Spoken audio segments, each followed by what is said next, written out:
자, 그러면 이제 그 중앙제도와 관련된 그 고려시대 때 문제를 한번 풀어볼게요.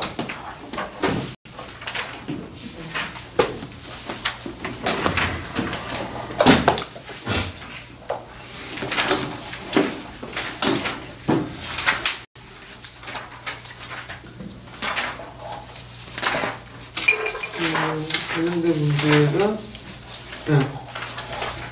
43페이지. 네. 좀 뒤로 화면 넘어가서 43페이지. 네. 자, 고려시대 때 고려시대 자체에 필요에 따라 설정한 고유한 정치기구를 옳게 고른 것은 자, 뭐가 있죠? 도병마사와 식목도가. 예. 중초하고 3사는 송나라 때 관련된 내용이고요. 자, 2번을 보면 고려 정치제도에 대해서 알맞지 않는 것은 자, 중초원 2품 이상의 출신이 분기를 장악하고 상품의 승선이 왕명을 출납하죠. 그 다음 도병마사 대외적 국방, 군사 문제들, 식목도가 대내적 법제와 격식을 다루고요. 자, 상서성은 육벌 통산 실질 업무를 관장하여 실무 담당자 복열과 재상의 지위에 올렸다. 틀렸죠? 예. 상서 도성의 기능이 별로 없죠. 그 다음에 중서문화성은 백관을 통솔한 2품 이상 제신가, 간쟁, 봉박, 서경을 맡은 3품 이상 낭사가 구성됐다. 그 지문 자체를 외워두세요. 예. 자, 그 다음에 이제 3번을 보면 다음 사료는 고려 후기 어느 통치기구의 운영 모습에 관한 것이다. 이렇게 운영된 그 고려의 대표적인 기구가 그 운영을 가지고 있는 성격을 기술하시오. 자, 이건 이재용의 영웅패설인데 이 영웅패설은 이제 이재용이 이제 쓴 시원집이야. 그래서 요거 관련된 내용은 이제 도평의사사의 그 내용들 이제 관련되거든요. 이 사료가 나중에 고려사 인용이 돼요. 그러니까 고려사의 1차 사료 역할을 했던 것이 근데 이 기구가 도평의사사 어떤 분이 도병마사라고 하는데 맞지가 않는 게 뭐냐면 그 이재용이 살았던 당시에는 도병마사가 될 수가 없어. 이제는 도평의사사 때야. 시기 좀 안 맞아. 예. 그 다음에 이제 성격은 그 고려정계 도병마사의 후신으로서 뭐 국정총괄을 한다. 이거 쭉 쓰시면 되겠죠? 자, 그 다음에 이제 4번을 보면요. 아이고. 자, 기음과 미음에 관한 설명을 옳지 않은 것은 도평의사사는 국초에 도병마사라고 칭했다. 하면서 이제 문종이 강제를 정할 때 희중, 평자사, 뭐 참지정사, 정당문화사, 진문화사, 육침을 뭐 이렇게 있는데 문제 풀어보죠. 기획은 원종 때 전란의 영향으로 국방 군사 문제 이외에 다른 업무도 간장했다. 예. 그 원종은 누구의 아들이에요? 고종의 아들이죠. 예. 고종 때 이미 국정 전반에 이제 그걸 가난하게 되고 도당이라고 불렸죠. 그러니까 원종 때 당연히 여기 영향되겠죠. 자, 니은을 보면 이들 중 일부는 대내적인 법제 격식의 간직을 식목동함의 사에 참여했다. 맞죠? 식목동함 제일 높은 것은 뭐예요? 사죠. 사는 주로 제신이 참여했다는 거 좀 기억을 해주시면 되고요. 그 다음 디귿을 보면 이들의 속한 간부는 중추원이죠. 군기사무와 왕면 출납을 간장하는데 여기에 판사와 사도 있다. 맞죠? 그래서 이제 그 여기 보면 그 도병마사에 사가 있고 그 다음에 이제 그 판사제도 이제 일부 간서에도 있어요. 예. 판사는 되게 이제 기존의 간서를 겸직을 하거나 아니면 다른 그 신설간서도 있죠. 신설간서인데 겸직제 운영하는 것은 되게 그 높은 사람은 판사라고 해요. 판사. 예, 그 다음에 투는 사라고 하고요. 예. 자, 그 다음에 이제 여기 보면, 니은을 보면요. 자, 국정을 총괄하는 최고 정보기관으로서, 조선 태조 때 이거 폐지됐다. 아니야, 태종 때죠. 엄밀한 정종 때죠. 정종 2년인데, 실제로 태종이 이제 주도를 했죠. 근데 태조 때는 오히려 여기를 바탕으로 해서 측근 정치가 일어나요. 예. 정도령이나 뭐 남원이나 이런 사람들 중시 측근 정치가 일어났죠. 그 다음에 이제 미은을 보면요. 그 충녕 원년의 개표는 첨의와 천의와 밀직이 모두 참여했다. 맞죠? 그때 이제 간제 개표를 갖고 이제 그 제후국지도 격화되죠. 삼당육부제가 항지지다 해가지고 격화되면서 첨의부의 첨의는 뭐와 관련되면 재신, 그 다음에 밑직사 밑직은 중추형의 추민, 이렇게 연결시켜서 이제 보시면 되겠죠. 자, 그래서 이제 이렇게 해서 한번 중앙 조직을 이제 봤고요. 지방 조직으로 넘어가. 지방 조직.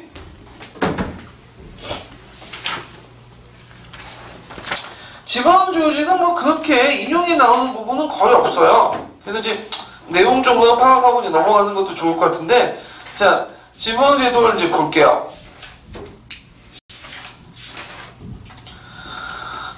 고려시대 지방제도의 특징은 이원적인 조직이었고요. 도와 개 같은 이원적인 조직이었고, 그 다음에 그 지방간에 파견되지 않는 속현이 존재했다는 거. 그 다음에 보곡지역이 돼갖고 이제 향소부곡, 신분제적 특성에 의해서 운영이 됐던 거죠. 그래서 신라나 조선에 비해서 좀 약간 미숙했다? 중앙집권적인 측면에서 볼 때 이런 것들 이제 보시면 되겠죠. 자, 그러면 보면요, 고려의 지방제도는 불완전한 이원적 조직이었다. 그래서 민정주시 5도와 궁정주시 양계 이렇게 있고요. 거기다 이제 서방 쪽까지 나누면 경기를 중심으로 개경을 중심으로 하는 쪽을 경기라고 하죠. 경기. 왜 경기라는 명칭은 서울 주변의 땅이라는 뜻이야.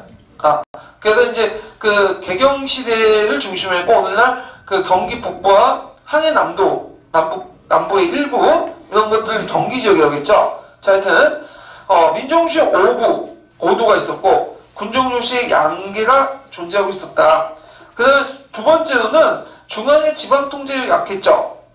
그래서 주연보다 속현이 많았죠. 속현은 뭐예요? 지방간이 파견되지 않는 현을 말해요.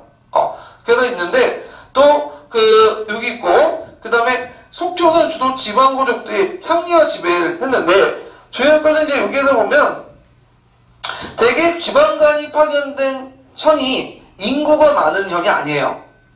그 남한 여초 시기 때 되게 보면 그 대오족들이 살았던 현들이 되게 지방간을 파견했어요. 그리고 그 밑에 복속된 형들 있죠. 중소오족들이 지배한 현들은 속현이 된 거야. 그러니까 주연이 속현을 간장을 하는 거죠. 그러니까 남한 여초 때 있는 권력 관계가 고려시대 행정구역에 그대로 들어가 있거든요. 그래서 주연에 사는 사람이 속현에 사는 사람보다도 좀 상대적으로 우위에 있었어요. 그러니까 이제 일종의 신분제적 관계가 이런 행정구역 개편이 반영돼 있죠. 그래서 인구의 다소보다는 토지의 결수보다는 이런 신분제적 관계, 세력 관계에 따라서 개편이 됐다. 이런 것들이 좀 기억을 해주시면 되고요. 그래서 되게 주연, 그다음 속현, 그 밑에 항소보고 이렇게 이제 있죠. 자, 그 다음에 중간기구가 미숙성 있는데, 예를 들어서 이제 양경 사업부 팔목 중심으로 운영돼 있지만, 실질적으로 이제 이들이 이제 그 밑에 있는 속현이나 주연을 관할하는 게 아니라, 개수관이라는 사람들이 이제 관할하는데, 이 개수관이라는 사람들은 이제 앞에 언급한 중요한 양경 사도 팔목을 있는 수장들 개수관이라고 해요. 그 수장들 겸직을 하거든요. 근데 양경 사도 팔목이 직접 이렇게 가난하는 게 아니라 아까 말한 것처럼 개수관이 일부 가난하게 하는데 그 가난한 범위가 한정돼 있어. 그래서 이 개수관이 하는 역할들은 이제 보면요, 몇 가지로 이제 한정돼 있는데, 그 개수관 역할 보면 이제 여기 있나? 네, 없네요. 개수관들은 상포 진학, 축하사전을 파견하거나, 그 다음에 항공성사에다 갖고 이제 지방 인재를 추천하거나, 중재수를 수송할 때 제한된 기능만 담당했다.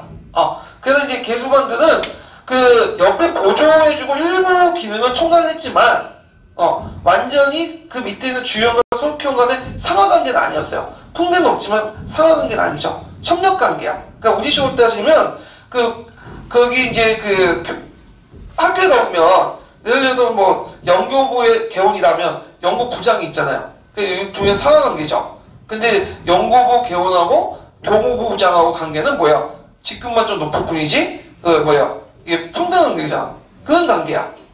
그래서 일부 기능만 총괄을 했다는 거. 그래서 상당히 뭐냐면, 총괄 기능이 상당히, 약했고, 그 다음에 개수관이 이제 나중에, 기능을 대신한 것이, 5도 양계죠. 5도 양계인데, 그 5도 양계도 이제 그 5도 같은 경우에는 안찰사가 그 중간 행정관리가 아니라 원래는 임시 관찰관리예요. 그래서 경관직으로서 파견된 관직이죠. 물론 이제 고려 후기 때 들어가면 이제 상설직이 되고 등급이 올라가지만 그때는 되게 5품 정도밖에 안 됐고 그 다음에 경관직으로서 일시적으로 파견된 관리에 불과했다. 그래서 그 팔도처럼 이렇게 조선의 관찰사처럼 강력한 권한을 갖고 있지 못했어요. 그래서 중간 행정기구가 상당히 미숙했다. 이런 것들을 이제 볼 수가 있죠. 그래서 지방행정 조직 과정이 쭉 뒤편에 나와 있는데 초기 때는 이제 지방관을 파견하지 못하고 조세와 관련된 것 금융이나 조장이나 관리만 파견했고요. 주로 이제 지방은 호족들이 자치적으로 운영했죠. 그러다가 성종 때 청원을 11목을 이제 설치하고 형종 때 거쳐서 이제 사도부 8모 56지군사 이렇게 해서 정비됐죠. 그 중간행정기구로서 그 개수관이 있다가 이 개수관이 뭘로 이제 개최되죠? 5도 양계로 개최되죠. 그래서 5도는 안찰사, 양계는 병마사. 그래서 5도의 관할기관은 주, 부, 군, 현. 그 다음 양계는 방어사준, 지. 이렇게 이제 있다는 걸 좀 기억을 해두시면 돼요. 그 다음에 특수행정구역이 있죠. 특수행정구역. 자, 특수행정구역 상경제를 이제 운영을 했는데, 상경제의 이제 내용을 보면, 초기 때는 개경, 서경, 동경이었어요. 동경은 집어넣은 것은 뭐 때문에 그런지요? 동경을 집어넣은 것은 경주가 예전에 신라의 수도였기 때문인 거죠. 서경은 국진정책이라는 걸 집어넣은 거고, 근데 이제 후기 때 들어가면서 남경기지에서 영향을 받았고, 바뀌어. 그래서 문종 때 이제, 개경은 그대로고, 서경도 그대로고, 동경 대신 뭘로 집어넣죠? 남경. 그래서 남경과 관련된 부분은 나중에 얘기할게요. 그 다음에 이제 서경제도가 이제 태조 때부터 시작해서 야이종 때, 서경 분사제도가 태조 때 시작해서 예종 때 완별됐고요. 그래서 초기 때는 서경이 우대 정책을 폈어요. 그래갖고 신민관료들은 대부분 서경파들이야. 그래서 이것이 모총이 난 때 이제, 하죠. 그래서 모총이 난 이후에 이제 분사제도가 크게 약화되고 조의총이 난 이후에 어떻게 돼요? 완전 폐지돼요. 그래서 이제 서경에 있는 그 분사는 이제 중앙과 간직과 동일한 그 등급이 아니라 토관으로 이렇게 전략이 돼버리죠. 지방 간제로. 그래서 이제 이런 내용들 좀 기억을 해두시면 될 것 같아요. 저 모총의 난이 아니라 요거는 이제 그 조의총의 난. 네. 이거 좀 잘못했네요. 네. 모총의 난 이후에 축소되고 그 다음에 조의총의 난 이후에 폐지돼 있어요.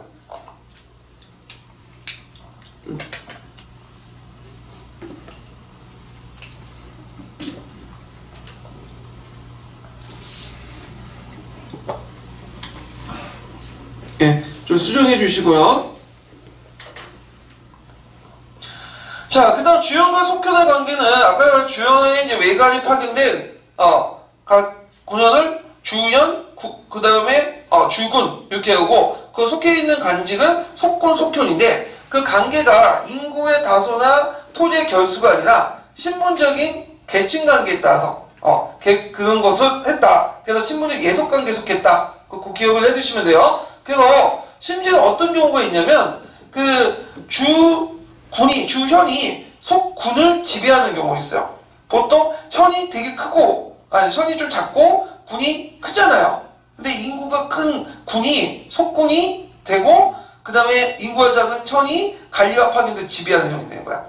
이것은 남한 요초 때 이제 이런 그 지역 간의 어떤 신분적 관계를 잘 반영되고 있다. 이것이 또 봉간제를 통해서 제도적으로 유지되고 있죠. 예. 그 다음에 이제 그 특수행정구역을 또 볼 게 뭐냐면 향소부국이 있죠. 향소부국인데 이 향소부국은 빠져있네. 근데 이 부분은 이제 나중에 또 얘기를 할게요. 예. 자, 근데 이거 고려기 때 이제 지방제도가 큰 변화가 일어나요. 그래서 이제 점점 중앙집권으로 강화되는데 일단 주연이 증가되고요. 그 다음 속촌에 간무가 파견되죠. 이 간무는 이제 예종 때부터 파견됐는데 그때 이제 12세기 들어가면 그 뭐냐면 유민들이 많이 발생되잖아요. 그래서 유민들을 통제하기 위해서 가난하기 위해서 이제 간무를 파견했고요. 그 다음에 5도 양계가 변화되죠. 그래갖고 이제 그 개수가 일반 주연, 속견의 누춘주 지배구조 복잡하게 있던 것을 그 5도 양계로 변화되고 이것이 이제 나중에 조선시대 뭘로 변화되죠? 8도로 변화되죠. 그리고 양계와 경기 지역이 점점 두 개도 이원적 운영됐는데 이것도 조선 후기 고려 후기 때는 도로 통합이 돼요. 팔도의 기반이 되죠. 그래서 이제 그 개수관, 그 오도양계, 그다음 도 이런 절차적 과정을 이제 겪게 되고, 그다음 향소보국이 소멸되죠. 조선 태조 때는 없어지게 되고요. 향리세력들이 약화되죠. 예. 그리고 안차사지가 상승되는데, 예전에 얘기한 것처럼 안차사지는 원래는 5품에서 6품 경관직이고 그냥 쭉 한번 돌아가면서 그냥 감찰하는 기능밖에 없었어요. 근데 고려 후기 때 그러면 그 지위가 상설돼갖고 도관찰 추적사가 되고요. 이것이 조선시대 때 관찰사로 연결되죠. 이품 지위. 그래서 이제 완전히 그 지역에 이제 상주하면서 통관하는 기능으로 바뀌었다. 그래서 이거는 뭐하고 비슷하냐면 한나라 시대 때 주의 자사하고 비슷하죠.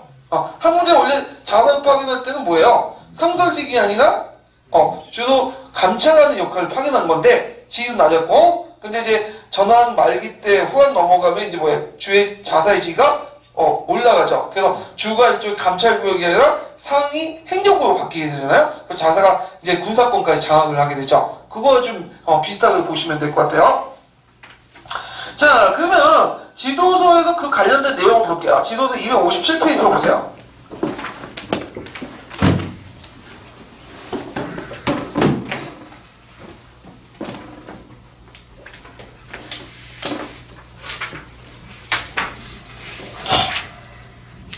자, 거기 257페이지에 보면 고려 지방제도의 특징이 있죠. 네. 그래서 그 지방제도 특징을 한번 읽어볼게요.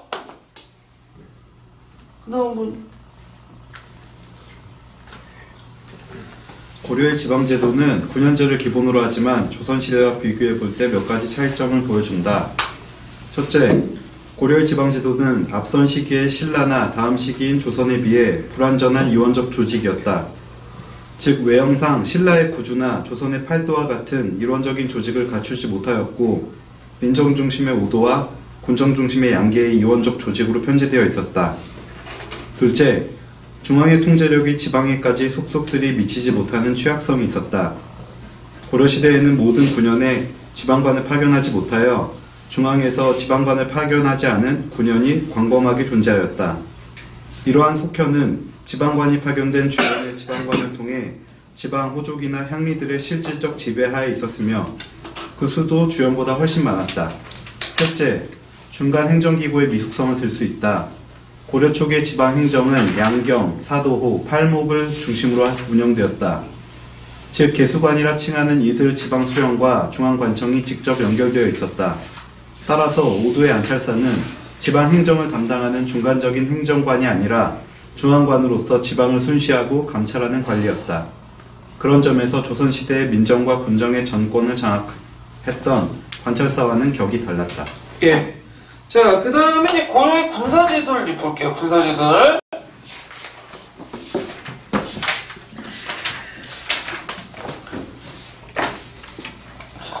자, 고려는 16세에서 60세까지 양인 장병들에게 번역의 의무가 있어요. 형식적인 양인 개변이지만 실제 조선처럼 이렇게 명확하게 완전한 양인 개변제는 아니에요. 대개 이제 직업 군인들이 이제 주로 국방을 담당했고요. 그리고 이제 전쟁 중이거나 아니면 이제 필요할 때마다 백정은 뭐죠? 직역이 없는 그 국민들 대상을 선발한 거죠. 그래서 이제 군역을 담당을 했다는 거죠. 자, 그래서 이제 중앙군과 지방군을 이제 보면 중앙군은 2군 6위, 그 다음 지방군은 주영군과 주진군 이렇게 이제 구성이 됐죠. 그래서 이제 중앙군을 이제 보면 그 2군은 은양군과 용호군으로서 은양군 1령, 용호군 2령으로 구성됐어요. 요때 0이라는 건 보통 1000명 정도 돼요. 1000명. 그러니까 대략 몇천 명 되죠? 3000명. 그 다음에 이제 금호위, 천호위, 간모위, 뭐 자호위 이렇게 해갖고 2군 6위의 병력은 총 한 45,000명 정도 돼요. 그래서 6위 같은 경우에는 이제 수도를 방어하거나 아니면 출정군. 출정군은 뭐예요? 외적의 쳐들어오거나 지방에 반란이 일어날 때 그 중앙에서 파견된 부대 아니면 국경 방위 이걸 담당했던 부대가 이제 2군 6위다. 그래서 2군 6위는 각각의 그 군과 군 위마다 상장군과 대장군이 있어요. 상장군과 대장군 있고, 그 중에 제일 높은 상장군은, 서해 높은 상장군은 은양군 상장군이죠. 반주라 해가지고, 그 사람이 제일 높았다. 그리고 이제 상장군과 대장군이 모여서 만든 군사 논의기구가 중방이죠. 이 중방은 이제 예전부터 있었다고 보고 있는데, 이게 이제 실제로 이제 부각된 것은 무인 정권 시기 때 하고, 그 다음에 장군방이 있고요. 그 다음에 난장방, 상원방, 도의방 해갖고, 그 계급, 그 벌로 뭐냐면, 방들, 합의기구가 있어요. 그래서, 여기 이제, 대장군, 그러니까 상장군이 제일 높고, 그다음 대장군, 장군, 중랑장, 난장, 상원, 교의, 대정. 여기가 이제, 간부 계급이죠. 예. 이들은 이제 각 지위마다 뭐가 부여돼요? 전시가에 포함돼가지고, 무관으로서 그에 걸맞는, 전시가를 받는 거야.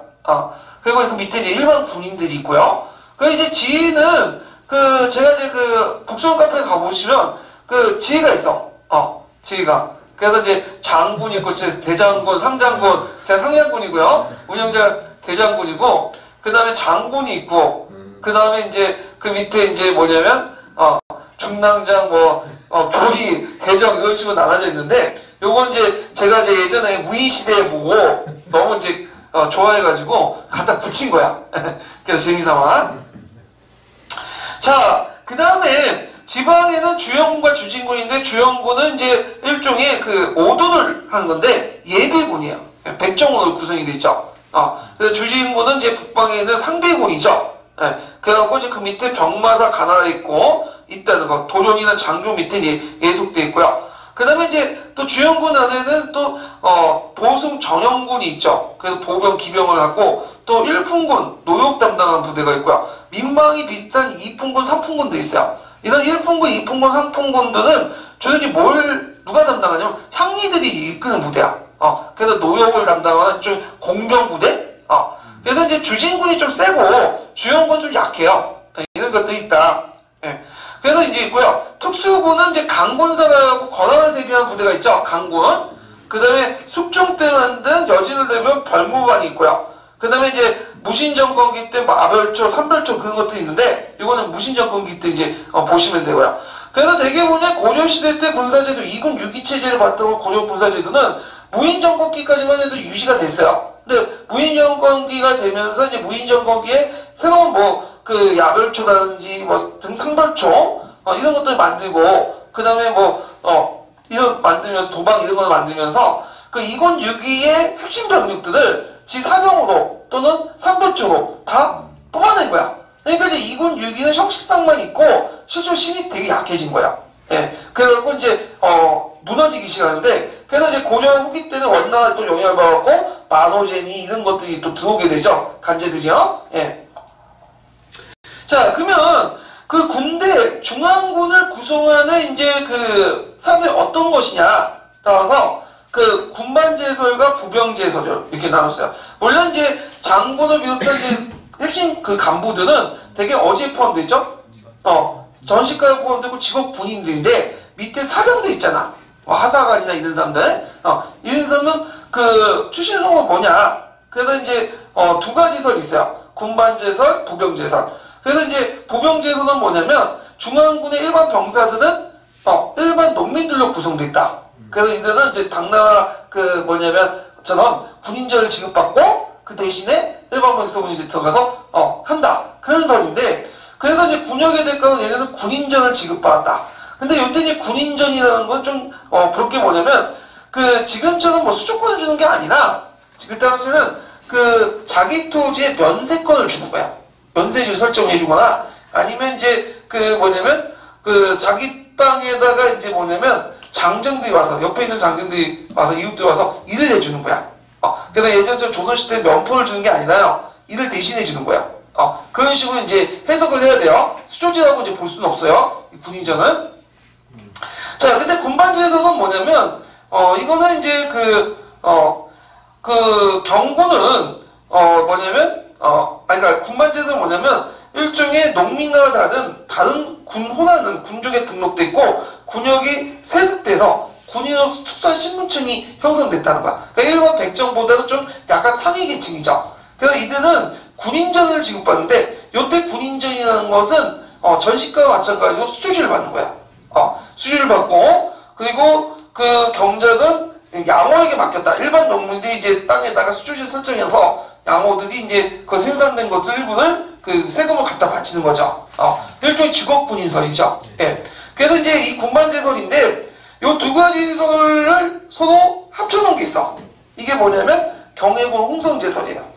경해군 홍성제설이 뭐냐면 그 밑에 있는 사람은 직업군인군과 농민군이 같이 구성이 됐다.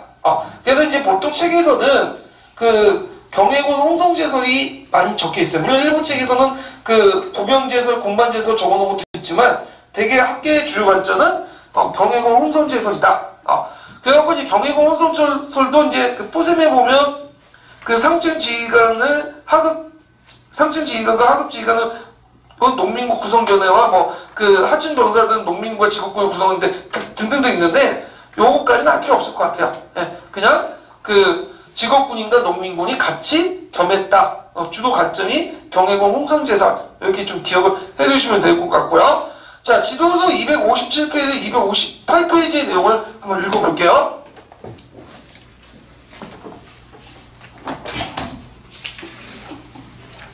고려의 중앙군인 2군과 6인은 무반 관료의 장교와 일반 군인들로 편성되어 있었다.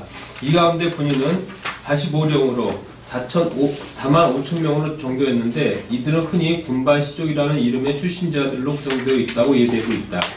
이들의 군역 담당 방식과 신분을 어떻게 보느냐에 따라 고려시대의 군역 제도를 부병제로 파악하는 입장과 군반제로 이해하는 입장이 서로 갈리고 있다.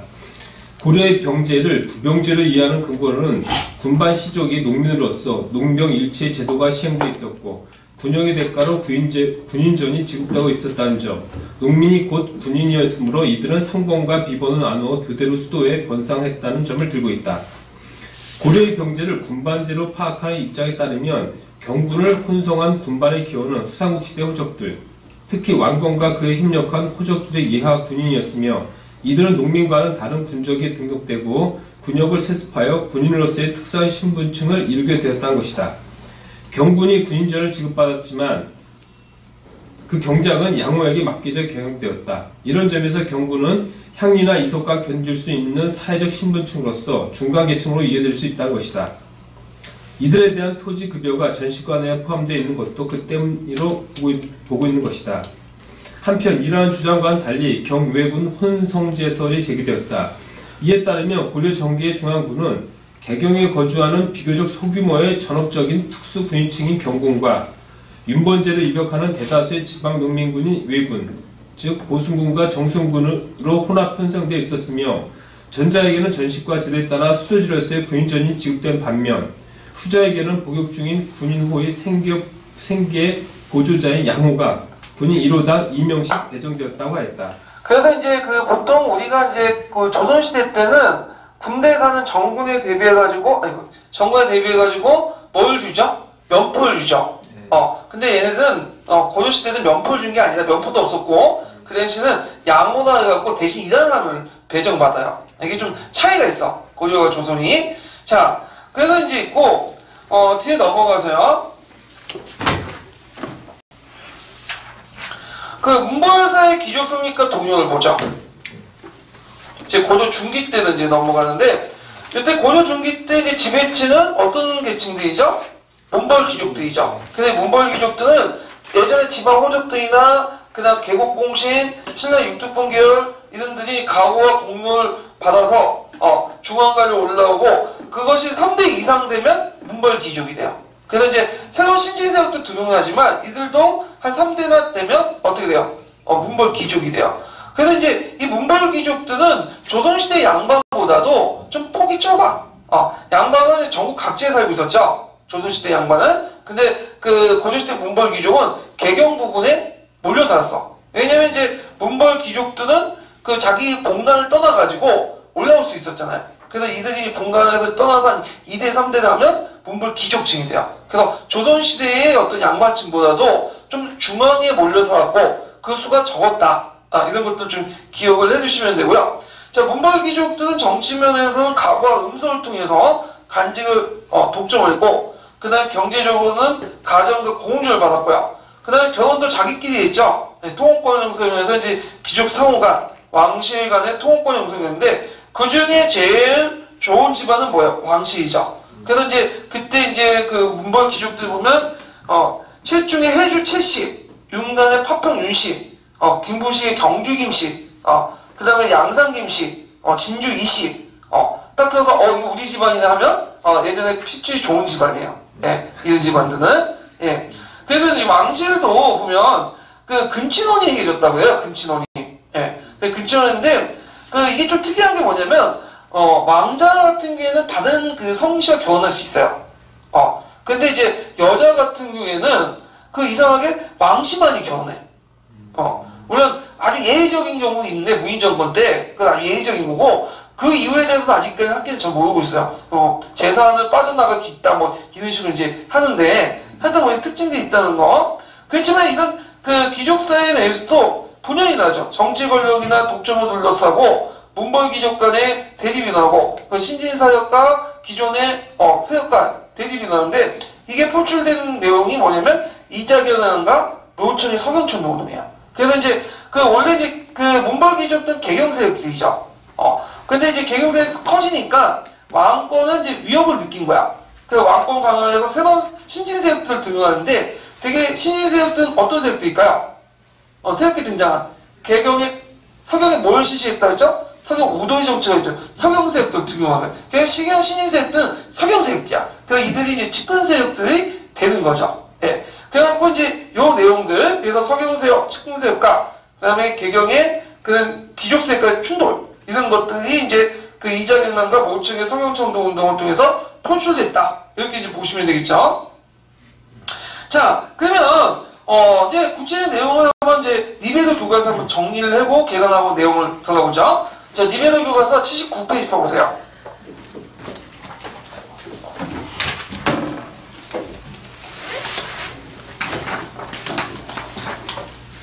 79페이지에서 80페이지.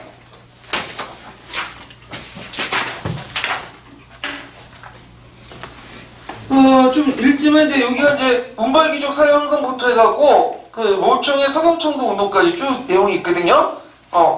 여기 한번 읽어볼게요. 이거 좀 맞나? 한 사람이 읽을 수 있을까요?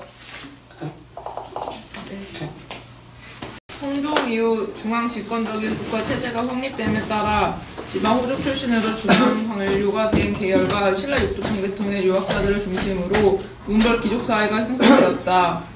문벌 귀족은 여러 세대에 걸쳐 중앙에서 고위 관직자를 배출한 가문 출신이었다.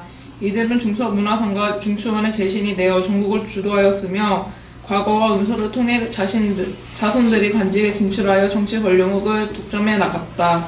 또한 관직에 따라 과전을 받고 자손에게 세습이 허용되는 공금전의 혜택을 받아 정치 권력과 함께 경제력까지 독점하였다. 한편 문벌 귀족은 비슷한 부류끼리 혼인관계를 맺어 권력을 강화하였는데 특히 왕실과 혼인관계를 맺어 자신들의 가문을 높이고 정치 권력을 장악하기도 하였다. 문벌 사회가 동요하다. 문벌 귀족 사회가 성장함에 따라 사회적 모순이 나타나기 시작하였다. 권력을 둘러싸고 문벌 귀족 간의 갈등이 일어났으며 과거를 통해 새롭게 진출한 지방 출신 세력가들이 개혁을 추진하면서 문벌 귀족과 대립하였다. 이자겸의 난과 묘청의 서경천도 운동은 이들 정치 세력 간의 대립과 갈등이 표면으로 드러난 사건이었다. 문벌 귀족 가문 중에서 경호 이씨는 왕실과의 중첩된 혼인을 통해 성장한 집안이었다. 이자연은 세 딸을 문종의 비로 들였고 이자연의 손자인 이자겸도 둘째 딸을 예종의 비로 들였다. 또 외손자인 인종에게도 두 딸을 들여 외척관계를 맺었다. 이자겸은 예종이 죽자 어린 나이에 인종을 즉위시킨 후 실권을 장악하였다. 이자겸의 권력이 커지자 불안을 느낀 인종은 이자겸을 제거하려 하였으나 오히려 이자겸은 척중년과 함께 난을 일으켜 왕권을 빼앗으려 하였다. 그러나 이자겸은 척중년의 배신으로 쫓겨나고 척중경 역시 탄핵을 받음으로써 이자겸 세력은 몰락하였다. 이자겸의 난은 중앙 지배층 사이의 분열을 드러냄으로써 문벌 귀족 사회의 붕괴를 촉진하였다. 인종은 이자겸의 난으로 실추된 왕권을 회복하고 민생을 안정시키기 위해 개혁을 추진하였다. 또 이자겸이 집권할 당시 금의 4대 요구를 받아들인 데에 대한 비판의 목소리도 커지고 있었다. 이러한 상황에서 묘청과 정지상 등의 개혁적인 서경 세력은 김부식을 비롯한 보수적인 개경 세력과 대립하였다. 이들은 풍수지휘서를 내세워 서경으로 도읍을 옮길 것을 건의하였다. 서경파는 서경의 대화궁이라는 궁궐을 짓고 왕을 황제라 칭하고 연호를 사용할 것과 금을 정벌할 것을 주장하였다. 반면 김부식이 중심이 된 개경 귀족 세력은 유교 이념에 충실한 사회 질서를 확립할 것을 주장하며 서경 천도에 반대하였다. 묘청 세력은 서경 천도를 통한 정권 장악이 어렵게 되자 서경에서 나라 이름을 대위국이라 하고 연호를 청계라 하면서 난을 일으켰다.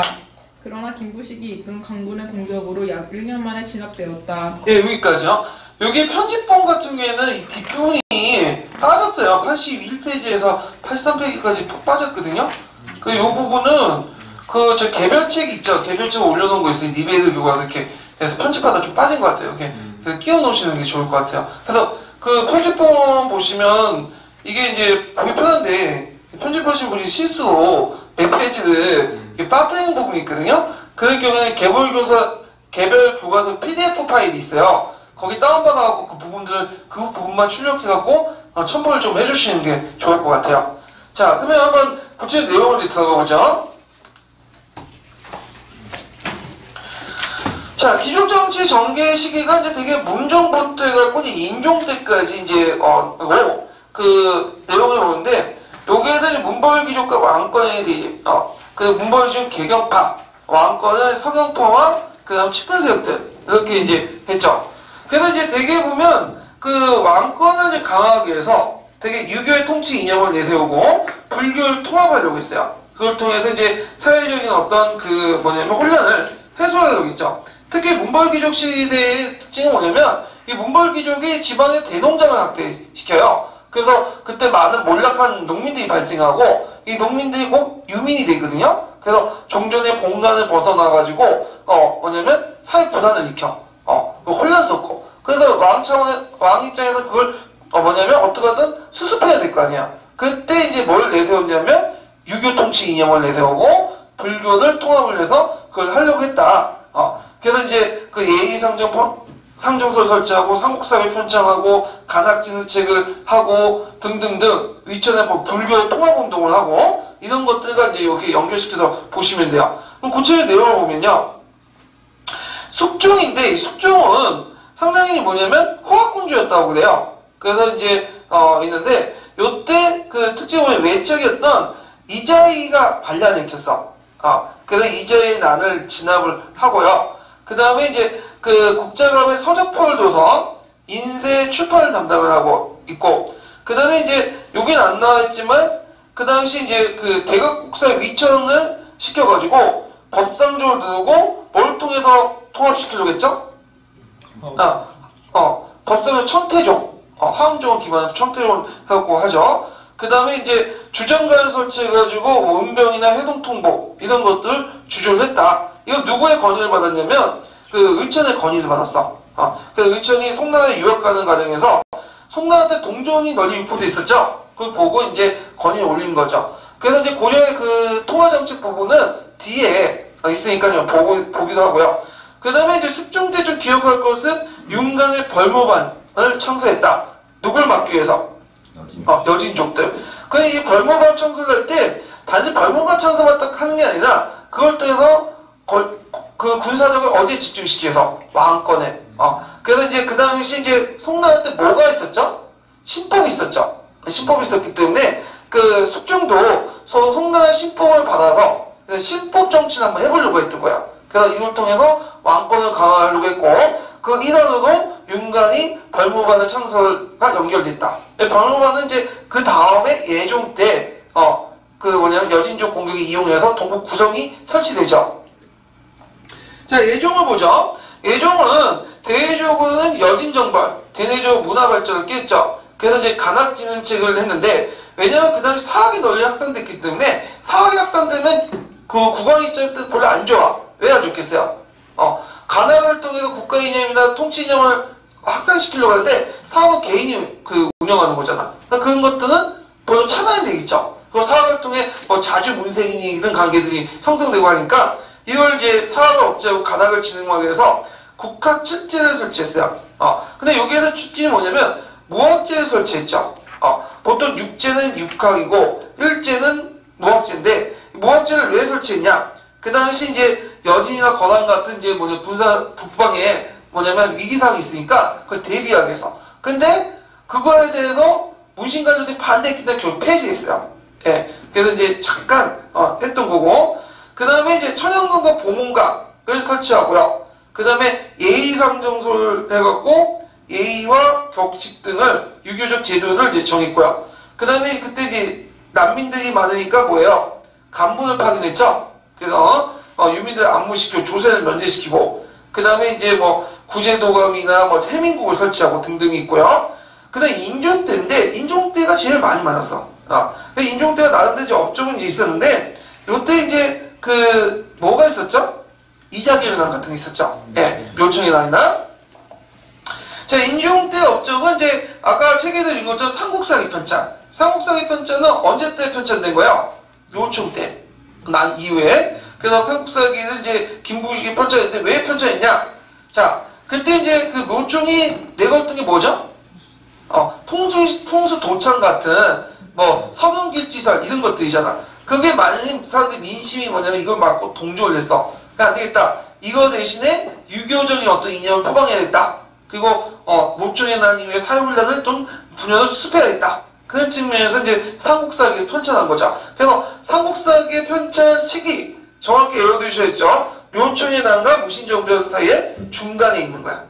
중간. 예. 그래서 이거는 이제 삼국사기 할 때 더 자세히 살펴보기도 하고. 그러면 이거 관련돼갖고 한번 좀 보죠. 이것도 적어도 되세요. 이거 빠졌네. 인종 때 또 볼 게 뭐냐, 경사육학을 설치했다. 경사육학. 경사육학이라는 것은 유학부 안에 국자학, 태학, 상문학이 있고, 그 다음에 기술학부 안에 율서, 산학이 있죠. 그래서 앞에 국자학, 태학, 사문학, 그 다음 율서, 산학, 경사육학이라고 하는데, 이건 나중에 이제 교육 부분에 하고 인종 때 만들어졌다는 것만 좀 기억을 해두세요. 예. 그 다음에 동서대비원이나 제2보 같은 것들을 설치를 했다. 근데 인종의 정치는 특징이 뭐냐면, 이 사람이 이제 여러 가지 업종을 했지만, 또 왕권을 강화시키기 위해서, 대규모 토목공사라든지, 그 다음 만월대 재건이라든지, 벽골제 수축이라든지, 골프공사라든지 해갖고, 많은 토목사업을 했어. 그러다 보니까, 그거에 따른 유미도 더 발생을 했죠. 사회훈련 더 강화되고, 그 다음에 이제 이 사람이 이제 왕권을 강화하는 가정에서 누굴 등용했냐면, 서경파들을 적극적으로 등용했어. 자기 측근세로. 그래갖고 이제 나중에 이게 모충의 난의 또 원인이 되죠. 예. 그래서 이런 것들도 같이 이제 살펴볼 필요가 있어요. 그럼 비상교육 76페이지 잠깐 펴볼까요?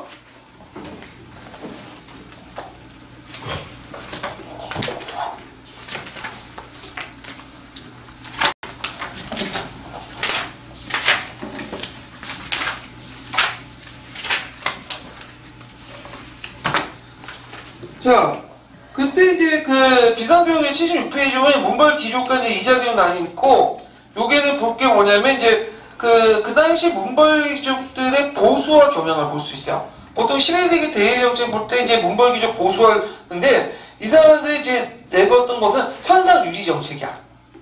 움직이지 말고 그대로 볼 수 있는, 그대로 이제 있는 권한이나 여진도 현상 유지 정책을 계속 유지해서 하려고 했다. 이게 이제 본 게 왕가들의 발언에서 이제 볼 수가 있죠. 예.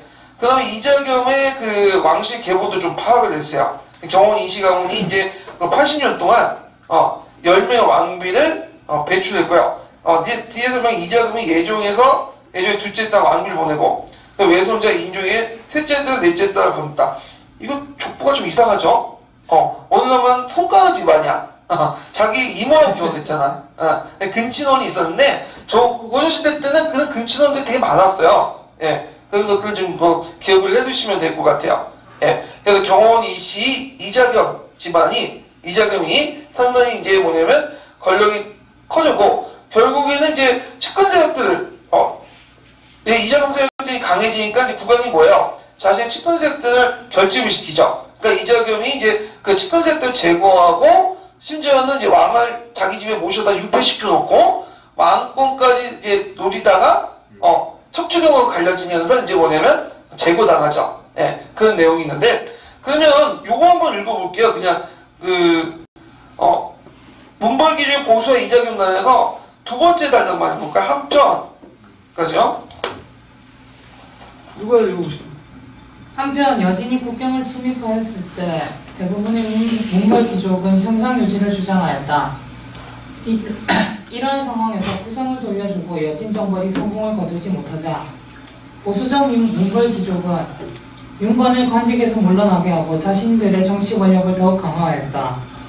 예종 때에는 이자겸의 세력이 강성하였다. 경원 이씨는 왕실과 중첩된 혼인관계를 맺으면서 가장 유력한 외척 가문이 되었다. 인종의 외조부였던 이자겸은 다시 두 딸을 인종의 기로 들이면서 그 세력이 더욱 커졌다. 이자겸의 권력 독점을 반대하던 국왕의 측근 세력들은 국왕을 중심으로 결집하여 이자겸 세력을 공격하였다. 이에 이자겸은 반대파를 제거하고 척준경과 함께 난을 일으켰다. 그러나 척준경이 이자겸을 몰아내고 척준경도 탄핵을 받아 축출됨으로써 이자겸 세력은 몰락하였다. 이자겸의 난을 계기로 국왕의 권위는 크게 실추되었고 문벌 귀족 사회는 분열하였다. 자, 그 밑에 있는 건 이자겸 난의 결과 영향이죠. 예, 그래서 이제 국왕의 권위가 실추되고 문벌 귀족 사회가 분열됐다. 예, 줄 쳐놓고 좀 외워두시고 그러면 이제 이자겸 난은 좀 들어가 볼게요. 자, 이자겸 난은 아까 읽은 것처럼 이자겸은 아까 이제 11대 문종부터 하고 17대 인종 때까지 80년 동안 경원이 씨의 집안이 외척을 장악했는데 그 막바지가 이제 이자겸이죠. 그래서 이자겸은 이제 예종하고 인종에 자기 딸을 갖다 바쳤는데 그 성격을 보면 국왕과 특정 문벌 귀족들의 대립이야. 국왕은 특정 그 측근 세력들, 즉 서경파, 그 다음에 특정 문벌 귀족들 이제 경원이 씨. 그래서 그때 원인은 이제 이자겸 왕위 창탈 의무가 있었고 이걸 계기로 해서 이제 인주 이씨 집안이 외적 권력을 강화하고 그리고 심지어는 이제 자기가 왕위가 되려고 수작을 벌였는데 그때 정지상이라는 사람 아시죠? 개경팔. 정지상이 가서 이제 척추경하고 이자겸을 갈려놓죠. 그래서 척추경이 쿠데타를 일으켜서 이자겸을 제거하고 결국에는 척추경도 뒤에 제거당하죠. 그래서 이자겸 난이 이제 끝난다. 이렇게 좀 기억을 해두시면 돼요. 자, 그 다음에 이제 모총의 서경천도 운동을 보자. 이 모총의 서경천도 운동은 별표 2개 쳐놓으세요. 자, 거기에 보면 이제 그 성격을 보면 그 개경의 문벌귀족, 김부식을 대변하는 개경의 문벌귀족과 그 다음에 서경 출신의 관료들, 서경 출신의 관료들은 정지상이나 뭐 인종의 측근 세력들이에요. 그래서 이제 그 갈등 대립이 나는데, 그래서 이제 이때 이자겸이 그 뭐냐면 사대외교를 수용하죠. 사대외교. 왜 사대외교를 수용했냐면 예전에 이제 한번 거란이 쳐들어와가지고 그 할 때 거란이 이제 그 2차 침입 때 쳐들어왔죠. 그때 이제 그 전에 무슨 난이 일어났죠? 아, 갑자기 생각 안 나네. 강조에. 강조가 이제 권력을 잡아서 천추태를 쳐내잖아요. 목종도 죽이고. 그래서 강조가 거란나라에 가서 끝까지 싸우려해갖고 지가 나가갖고 잡혀서 죽죠. 예. 그래서 그 역사적 사례가 있기 때문에 최대한 이제 문벌 귀족들은 권력을 유지하기 위해서 대의관계는 안정화시키고 현상 유지 정책을 하는 거야. 근데 금나라 세져갖고 너 이제 내 말 들어. 예전에는 자기 아들로 속고 생각했던 여신족들이 와서 이렇게 욕을 하니까 그거에서 전혀 싸우자는 의견이 대세였어. 근데 뭐예요? 그 이자겸은 그대로 받아들였죠. 그래서 사대강을 수입했는데 그 이유가 뭘까요? 왜냐면 자신의 권력을 안정화시키게 한 거죠. 왜냐면 강조처럼 되고 싶지 않다는 거죠. 예. 근데 그런 정책들을 이자겸이 죽고 후에도 그대로 그 김부식 같은 서경 출신들이 그대로 받아들인 거야. 그래서 그거에 대한 개경 출신의 어떤 반발, 이런 것들이 서경파, 개경파의 이제 반발이죠. 이런 배경이 되고요. 그 다음에 원인을 보면, 여러 가지가 있는데, 일단은 이제 이자겸 나의 민심 불안을 틈타가지고, 모총이 서경총도론을 주장을 하죠. 그래갖고 이제 그 사람이 뭐냐면, 개경이 지덕이 세하고, 서경이 지덕이 완성하고, 천하를 아울 수 있고, 만약에 수도를 옮기면, 금을 수도 항복한다. 이렇게 주장해요. 그래서 서경기치서에 따라 이게 주장하니까 이거에 인종이 혹했어. 그래갖고 한때는 이제 서경으로 수도를 옮기려고 마음까지 했고 서경에 행차를 했죠. 그래서 이제 그때 이제 그 모총이 그 장수를 동원해갖고 이제 거기에 뭐냐면 떡 같은 거에 기름을 집어넣고 넣어가지고 이제 그 대왕님 여기 보십시오. 여기 보니까 무지개가 폈다고 그러면서 이거는 그 뭐냐면 길조다고 했는데 좀 이상해갖고 이제 김부식 그 밑에 들어가 보니까 장수가 딱 들어보니까 뭐가 있는 거야? 떡 안에 뭐가 있어? 기름이 있는 거야. 물 안에 있는 떡에 발각돼갖고 이제 왕이 화가 나갖고 뭐야 돌아왔다는 그런 일화가 있죠. 그래갖고 이제 이게 실패하니까 이거에 대해서 이제 모총이 이제 반란을 일으켰죠. 그래갖고 이제 그 모총들이 국호를 대의라고 하고 연원 청계라고 청경충의군을 신하면서 그 뭐냐면 했지만 1년 만에 김부식에 의해서 진압을 당해요. 그때 김부식이 진압하는 과정에서 이제 출정할 때 먼저 누굴 제거했어요? 정지상을 제거해버렸죠. 이 정지상은 좀 억울하게 죽은 것도 있어. 왜냐면 정지상은 물론 모총이 추대를 했지만 정지상이 모총의 서금천도 운동, 서금 반란을 직접 연관됐다는 증거도 없거든요. 근데 이제 그 김부식이 정지상하고 이제 뭐냐면 라이벌 관계였고 그 정지상 시를 잘 씌웠는데 김부식 그거 못했나봐. 그러니까 열등감 이런 것들이 이제 폭발돼서 이참에 정지상을 탁 죽여버렸죠. 예. 그래서 그거에 이제 여러 가지 서가를 보면 김부식이 정지상한테 이제 정지상 귀신한테 맨날 당하는 얘기가 많이 실려 있어요. 예. 그래가지고 있는데 결과를 보면요 분사제도가 약화됐고요. 그래서 이게 완전 폐지된 건 무슨 날이 거였죠? 조의총이 난 때 완전 폐지됐죠.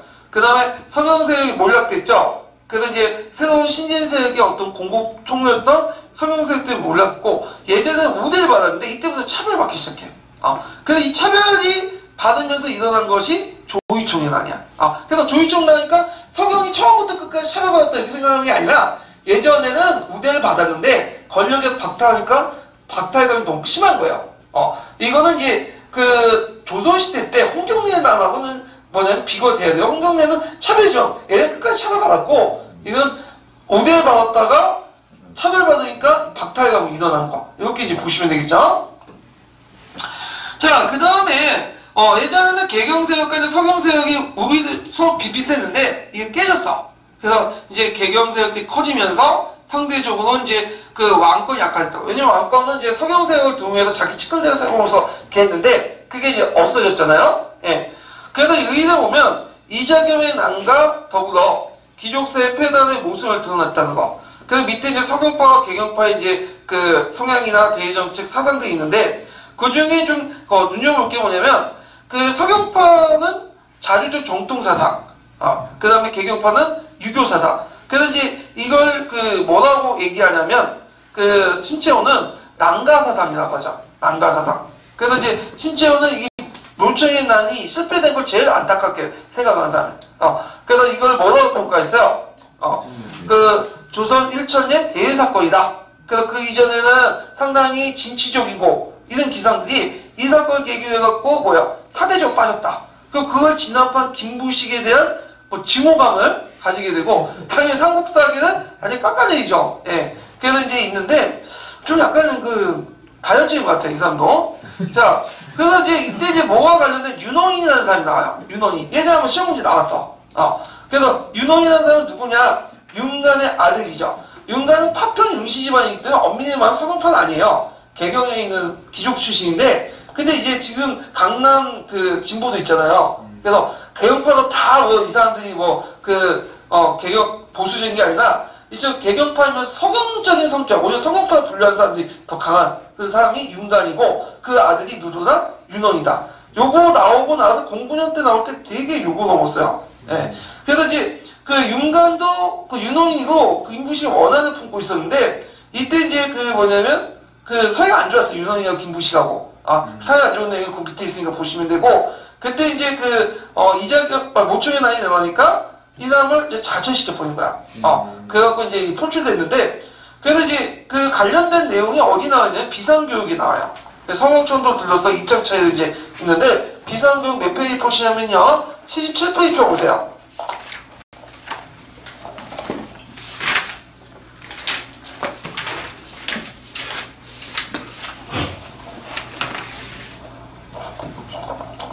자, 거기 보면 이제 다음은 서경천도에 대한 몰총, 윤원이, 김부식의 주장이다. 각각의 입장을 정리해보자. 자, 몰총의 주장을 보면 그 서경 임원역의 땅을 보니 이는 음양가에 관한 대하세를 궁궐을 세우고 여기를 옮겨 지내면 천하갑병할 수 있을 것이고 금이 수수 항복할 것이며 36개국이 다 신하가 될 것입니다. 자, 이거 비슷한 말을 했던 사람이 있어요. 그 전에 김희재라는 사람이 있어.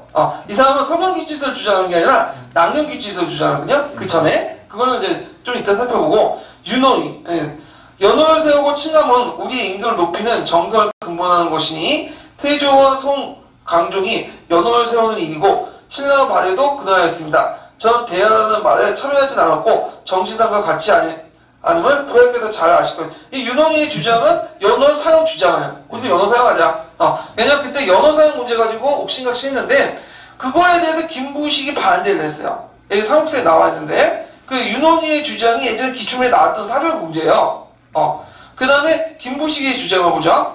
윤원이나 정치상과 결탁할 서로 죽기를 맹세한 당이 되었으니 크고 작은 일들이 함께 의논하였고 임금이 서경을 항치하실 때 글을 올려서 연호를 세우고 황제를 칭하기를 청하이니 대개 금을 경록케 하여 이를 내게 하고 그 틈을 타서 자기 세력이 아닌 사람을 처치하고 반역 깨함을 있다. 그러니까 이제 이 사람의 논리는 뭐냐면 윤원이가 누구하고 연결돼?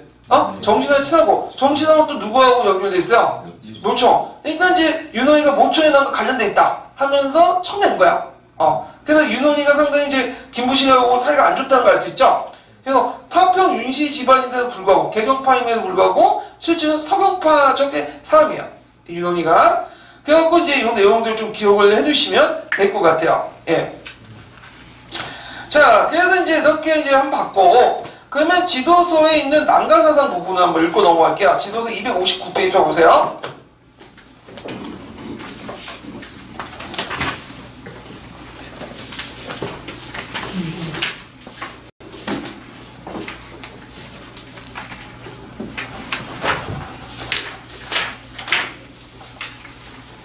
자, 여기 난가사상 있죠? 그 난가사상 한번 볼게요. 읽어볼까요, 누가? 네.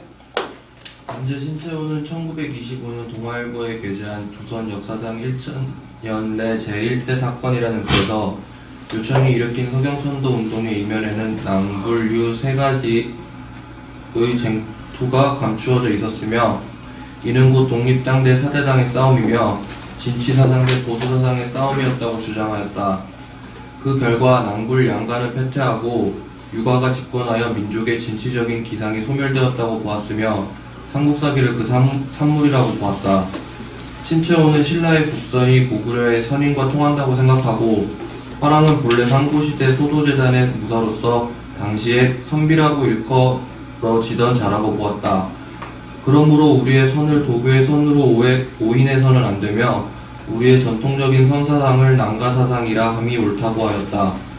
이러한 난가사상은 고려 시기까지 면면이 이어지다가 윤원이와 묘청, 정지상 등이 주장한 칭제 북벌론의 사상적 기반이 되었으나 시위에 맞지 않는 묘청의 경거망동으로 말미암아 중국 사상에 휩쓸린 김부식 무리에 의해 타도되니 이 사건을 계기로 우리 민족의 정신적 지주로서의 위치를 잃고 말았다는 것이다. 그리하여 난가의 독립사상이 설자리를 잃고 사대주의가 판을 치게 되었으니 이 사건을 조선 역사상 1000년대 제1대 사건이라 할 만하다 하였다. 네, 난가사상 좀 기억을 해두시고요. 그럼 관련된 그 기출문제 좀 풀어볼게요. 몇 페이지 펴보시냐면요.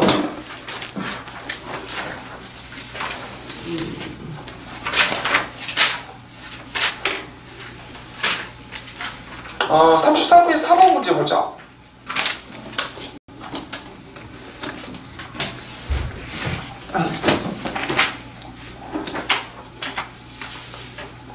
자, 제시된 자료를 읽고 물음에 답하시오. 자, 모든 사원은 다 도손이 산수의 수욕을 가리고 점쳐서 개창한 것이다. 신라 말기에 부도를 다투어 짓더니 지덕이 쇠퇴하고 나라가 망하게 이루었다. 그래서 거기 보면 산세와 수세를 중요시하는 일종의 지리하고 위 사료와 관련돼서 있는 사상을 쓰고 이런 사상을 배경한 일어난 고려 중기 역사 사건과 그 의대를 쓰시오. 자, 뭐 사상은 풍수지리사상, 풍수도착 이렇게 쓰시면 되고, 그 다음 배경은 노총이 성형천도 운동 이렇게 볼 수 있겠죠. 그 다음 의의는 보수적인 개경의 몽골귀족의 어떤 그 정치에서 벗어나서 서구의 자유주의 혁신적인 정치를 한번 시도해봤다 이렇게 쭉 쓰시면 될 것 같아요. 예. 그래서 있고, 그 다음 4-2번 문제는 공통사회 지식과 관련된 문제예요. 예.